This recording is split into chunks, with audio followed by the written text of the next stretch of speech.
Hello，大家好，歡迎嚟到 Bilibala Risk。上集呢，我哋就講咗系統一同系統二嘅基本概念啦。系統一就係快思直覺，好似一個自動駕駛咁諗嘢，就負責日常小事，但係呢就好容易出錯嘅喎。系統二呢，就係慢想邏輯思考，好似一個科學家咁去分析問題。只不過呢，系統二就好懶嘅，所以好多時候都會由系統一去話事。系統一話完事呢，系統二都唔理咁多㗎啦，就會跟住去認可系統一。結果就係我哋日常生活好多時候呢，都係靠系統一去思考啦，就好容易中咗啲直覺嘅陷阱喎。今日呢，我會繼續深入兩個偏誤，就係錨點效應同展望理論。而呢兩個呢，都係系統一嘅捷徑表現嚟嘅。佢哋都解釋咗點解一個 random 嘅數字可以影響到我哋嘅判斷，同埋明明點解係同樣嘅銀碼，但係呢，我哋會覺得輸100蚊嘅唔開心呢，會比贏100蚊所帶嚟嘅快樂係勁好多嘅喎。首先講講錨點效應啦，咁就想像一下，而家我哋玩一個輪盤遊戲，輪盤上面呢就有數字1到100，完全係隨機轉嘅。而家呢，輪盤就停咗喺65上面。咁請問啦，聯合國入邊呢，非洲國家係佔咗全部國家嘅幾多百分比呢？好，咁就另一組人呢，嗰個輪盤就唔係停喺65，而係停喺10嗰度啦。都係同樣嘅問題，到底非洲國家係佔咗聯合國入邊嘅幾多個百分比呢？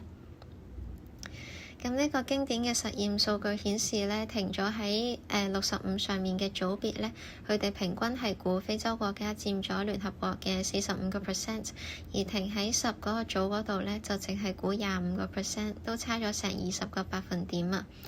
呢個數字呢，明明我哋都知道係完全9唔搭8，同個問題冇關嘅喎，但係呢，就變成咗一個錨，去拉住咗我哋個腦袋嘅估計。聽落呢，好荒謬啊！嗬，你覺得有冇可能呢？但係呢，其實事實上就真係咁樣樣，而呢一個呢，就係錨點效應嘅威力啦。錨點效應呢，就係第一個出現嗰個數字，亦都即係嗰個錨呢，就算完全唔關事 random 或者係好荒謬嘅數字呢，都會變成一個參考點，去影響之後嗰個估計或者判斷嘅。系統一呢，因為佢會自動活化相關嘅記憶，跟住再俾系統二去調整啦。但係啱先都講到系統二呢係好懶，所以呢，通常都調整唔夠呢，就會造成嗰個結果同個事實有偏差。所以呢，個重點唔係個錨到底合唔合理，而係嗰個數字本身已經有好強大嘅影響力。尤其喺當我哋唔清楚嗰一件事嘅事實嘅時候，或者我哋唔確定一件事嘅時候呢，嗰個錨點效應嘅影響呢都會特別大嘅喎。有啲咩現實例子呢？第一就係捐款實驗啦。咁就做過一個實驗呢，去問人哋呢，去願意捐幾多錢去救啲雀仔。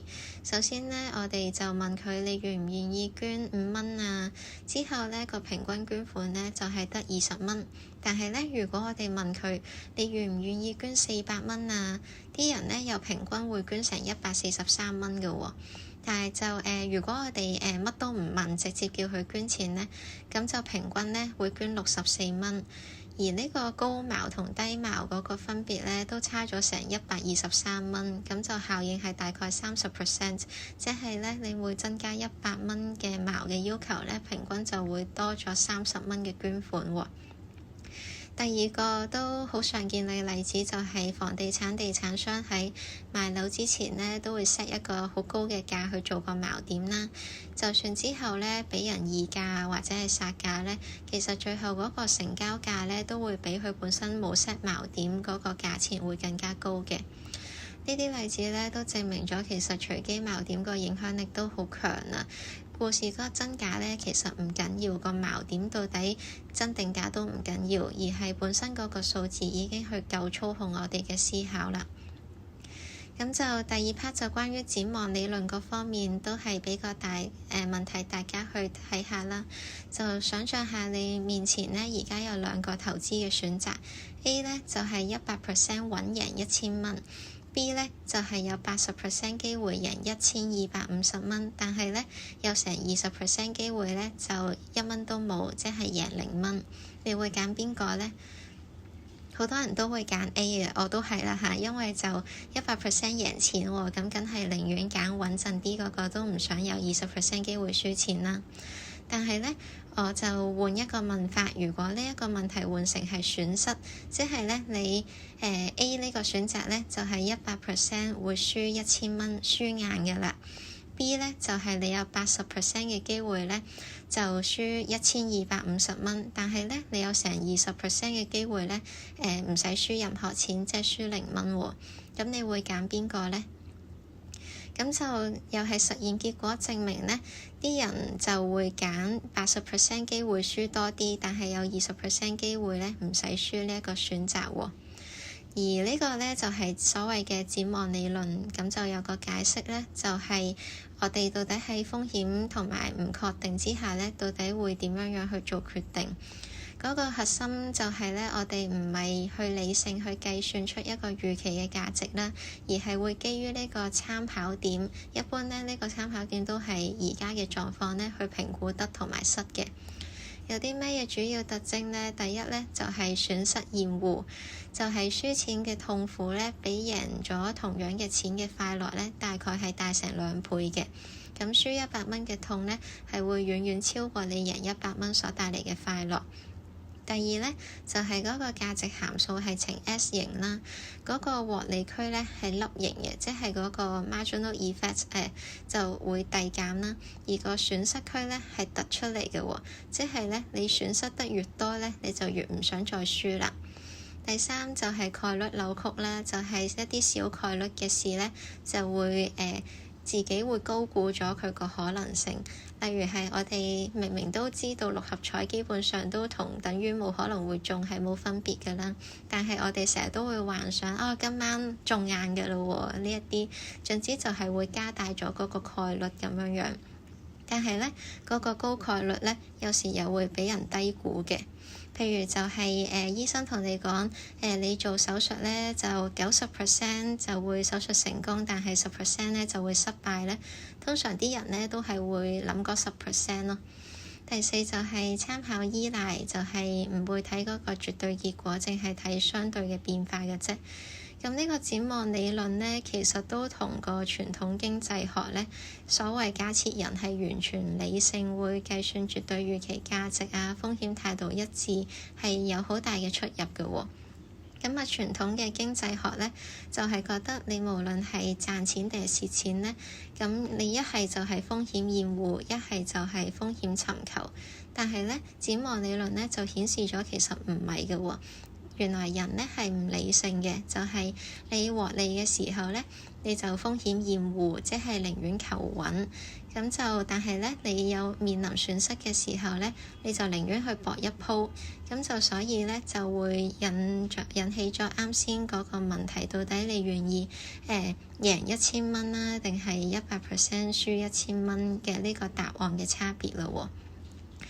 然之後就展望理論到底對我哋有啲咩影響呢？其實都影響好深遠下嘅，因為其實呢一個理論都解釋咗好多日常生活同埋經濟行為嘅唔合理之處啦。譬如係嗰個損失厭惡嗰度呢，投資者呢成日都會犯一個叫做處置效應嘅問題，就係明明嗰個股票呢一路輸緊錢，佢未來你都預佢會繼續輸錢㗎啦，但係呢，你又一路去想繼續避免個損失，咁就繼續去持有呢一個股票喎。但係呢，如果你本身係持有一隻贏緊錢嘅股票呢，你都覺得可能都會繼續贏嘅，但係咧你又急住去賣翻出去，因為你就想確保咗嗰個獲利，去避免錯過咗個快樂啦。咁總之就係呢一個理論咧，顯示咗其實根本我哋嘅決策咧唔係基於事實，而係嗰個情緒嘅得失，去導致一啲錯誤，例如係太過保守啊，但係有時又會賭博成癮啦，又或者喺投資嘅時候咧，會有一啲情緒化嘅決定喎。咁到底我哋可以點樣去利用呢兩個理論去應用喺日常生活嗰度呢？第一就係要對抗返嗰個矛點啦。你做重要嘅決定之前呢，首先就要問下自己，如果冇呢一個數字，即係如果冇幸運輪盤嗰個65同10啦，我會點樣估呢？又或者係你要主動去揾更加多嘅獨立資訊啦。談判嘅時候呢，亦都建議係自己去開咗個價去做個矛點先，咁就冇咁容易俾人影響到啦。第二呢，就係點樣去對抗展望理論呢？就係投資嘅時候可以用一個整體組合去睇，而唔係睇單一輸贏啦。咁就減低咗嗰個損失厭惡，同埋就要設定止蝕位，咁就避免情緒決定當時嗰個結果。